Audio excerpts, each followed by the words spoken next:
সুপ্রিয় শিক্ষার্থীবৃন্দ, আমি নারায়ণচন্দ্র দেবনাথ, প্রধান শিক্ষক, বদলকোট উচ্চ বিদ্যালয়। আজকে আমরা অনলাইন ক্লাসে আলোচনা করব নবম দশম শ্রেণীর গণিত বিষয় নিয়ে। কেমন তোমরা? আশা করি ভালো আছো। তোমরা বই পুস্তক কাগজপত্র নিয়ে অনলাইন ক্লাসের সাথে যুক্ত হও। কেমন? আমরা গণিত বিষয়ে অধ্যায় 10 থেকে দূরত্ব উচ্চতা বিষয়ক সমস্যাবলী এখানে আছে, একটা সমস্যা আছে, সেই সমস্যা নিয়ে আমরা কাজ করব। কেমন? এখানে একটা গাণিতিক সমস্যা উপস্থাপন করা হয়েছে। আশা করি তোমরা মনোযোগের সাথে এই উপস্থাপনটা অনুধাবন করার চেষ্টা করবা। কেমন? এখানে লক্ষ্য করো, এখানে একটা সমস্যা হলো ভূতলস্থ কোন স্থানে একটি দালানের ছাদের একটি বিন্দুর উন্নতি কোণ 60 ডিগ্রি, ওই স্থান থেকে 42 মিটার পিছিয়ে গেলে দালানের ওই বিন্দুর উন্নতি কোণ 45 ডিগ্রি হয়। দালানটির উচ্চতা নির্ণয় করো। তাহলে আমরা এখানে লক্ষ্য করো, এখানে একটা জ্যামিতিক চিত্র আমরা অঙ্কন করেছি ওই প্রশ্ন অনুযায়ী। কেমন? জ্যামিতিক চিত্রে এবিটা হলো দালানের উচ্চতা, এবির মান s মিটার বের করতে হবে। এবিকে আমরা s ধরেছি, তাহলে আমরা লিখবো দালানটির উচ্চতা। মনে করি দালানটির উচ্চতা ab = s মিটার। মনে করি দালানটির উচ্চতা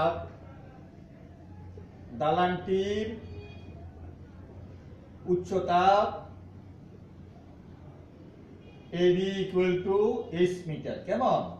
s মিটার। এবির মান অজ্ঞাত, আমাদের জানা নাই। এরপর দেখো কি বলছে, দালানের ছাদের কোন বিন্দুর উন্নতি কোণ 60 ডিগ্রি। তাহলে দালানের ছাদ হলো এই বিন্দুতে, এই বিন্দু থেকে ভূমিতে কত ডিগ্রি কোণ উৎপন্ন হয়েছে? ADB কোণ সমান 60 ডিগ্রি। দালানের ছাদের উন্নতি কোণ, দালানের ছাদের উন্নতি কোণ, তাহলে কি কোণ? ADB কোণ। ADB কোণ সমান কত ডিগ্রি? 60 ডিগ্রি। কেমন? এইবার দেখো, ডি বিন্দু থেকে আমরা পেছনের দিকে চলে গিয়েছি। কেমন? ওই স্থান থেকে 42 মিটার পিছিয়ে গেলে, তাহলে ডি বিন্দু থেকে আমরা 42 মিটার পিছিয়ে সি বিন্দুতে যখন আসলাম, তখন দালানের ছাদের উন্নতি কোণ হচ্ছে ACB কোণ সমান কত ডিগ্রি? 45 ডিগ্রি। এবারে লিখব আমরা সি বিন্দুতে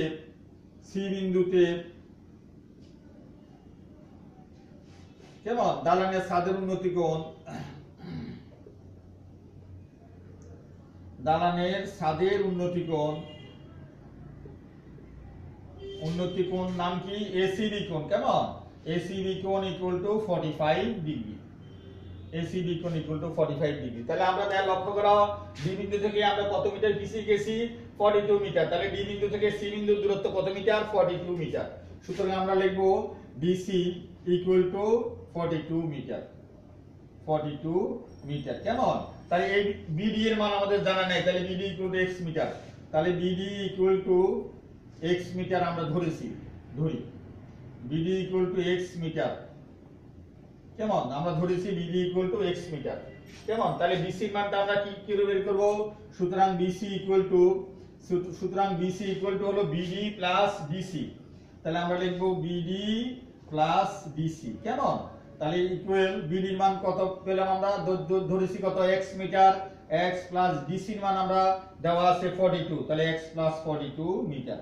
তাহলে আমরা পুরো অংশের মান BC এর মান আমরা পেলাম x প্লাস 42 মিটার। আশা করি এতটুকু তোমরা অবশ্যই বুঝতে পেরেছো। কেমন? এইবার লক্ষ্য করো, আমরা কি নিয়ে কাজ করব। কেমন? আমরা প্রথমে আসো, এখানে 60 ডিগ্রি কোণ নিয়ে আমরা কাজ করব। তাহলে ADB কোণ কত ডিগ্রি? 60 ডিগ্রি। তাহলে আমরা ভূমির অংশ ধরেছি BD কে x ধরেছি, তাহলে AB এর মান জানা নাই, তাহলে AB ধরেছি আমরা h। কেমন? তাহলে আমরা এখানে কাজ করব। এবার তাহলে আমরা ভূমি এবং লম্বের সূত্র দিয়ে কাজ করব। লম্ব এবং ভূমি সম্পর্কযুক্ত সূত্র হলো tan অথবা cos।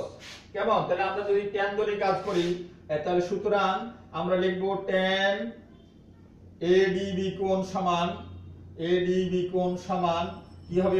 আমরা জানি সূত্র কি? লম্ব বাই ভূমি। tan থিটা সূত্র হলো লম্ব বাই ভূমি। তাহলে লম্ব হলো AB। কেমন? আর ভূমি হলো কি? BD।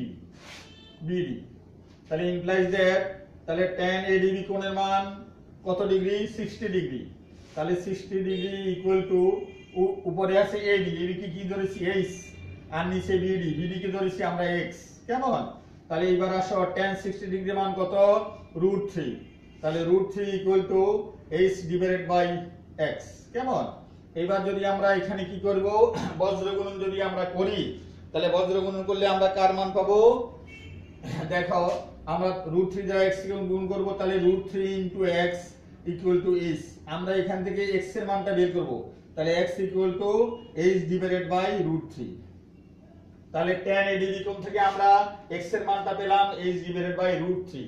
আবার আমরা আরেকটা কোণ উৎপন্ন হয়েছে c বিন্দুতে, c বিন্দুতে উৎপন্ন কোণের নাম হলো ACB কোণ। তাহলে এটা ACB কোণ যদি 45 ডিগ্রি হয়, একই সূত্র দিয়ে আমরা কাজ করব, লম্ব হলো AB আর ভূমি হলো BC। কেমন? এবার আমরা লিখব আবার, তাহলে আমি এতটুকু মুছে ফেলি। কেমন? আশা করি তোমরা এতটুকু বুঝতে পেরেছো। এবার আমরা লিখব আবার, কেমন কি লিখব, tan ACB কোণ, tan ACB কোণ সমান লম্ব বাই ভূমি, লম্ব হলো AB, কেমন, আর ভূমি কোণটা BC। তাহলে এবার আমরা tan ACB কোণের মান কত ডিগ্রি? 45 ডিগ্রি। তাহলে 45 ডিগ্রি ইকুয়াল টু AB হলো লম্ব, H ধরেছি, আর BC টা কয় অংশে বিভক্ত? 2 অংশে বিভক্ত, BD প্লাস DC। কেমন? তাহলে tan 45 ডিগ্রি মান কত? 1 তোমাদের অবশ্যই জানা আছে, আর উপর হলো H, নিচে BD কে আমরা ধরেছি x প্লাস DC এর মান 42। কেমন? আশা করি তোমরা অবশ্যই বুঝতে পেরেছো। এইবার আমরা বজ্র গুণন করব, বজ্র গুণন করলে আমরা কি পাই লক্ষ্য করো, তাহলে h ইকুয়াল টু 1 দ্বারা যদি আমরা গুণ করি, 1 দ্বারা গুণ করলে আমরা কি পাবো? x plus 42। এইবার আমরা এখানে h ইকুয়াল টু আমরা x এর মান বসাবো। x এর মান আমরা একটু আগে আমরা কত পেয়েছি? h divided by √3 plus 42। কেমন? h divided by √3 plus 42। কেমন? এবার আমরা এখানে কাজ করব, তোমরা লক্ষ্য করো, তাহলে h ইকুয়াল টু, এখানে যদি আমরা লসাগু বের করি তাহলে √3, তাহলে এখানে হবে h প্লাস, এখানে হর 1 দ্বারা ভাগ করলে √3, 42 দ্বারা গুণ হবে 42 ইনটু √3। তাহলে আমাদের খেয়াল হলো h এর মান বের করা। কেমন? h হলো কি দালানটির উচ্চতা, তাহলে h ইকুয়াল টু কি পাইছি আমরা? h plus 42 divided by √3। কেমন? এবার আমরা যদি বজ্র গুণন করি তাহলে আমরা কি পাই লক্ষ্য করো,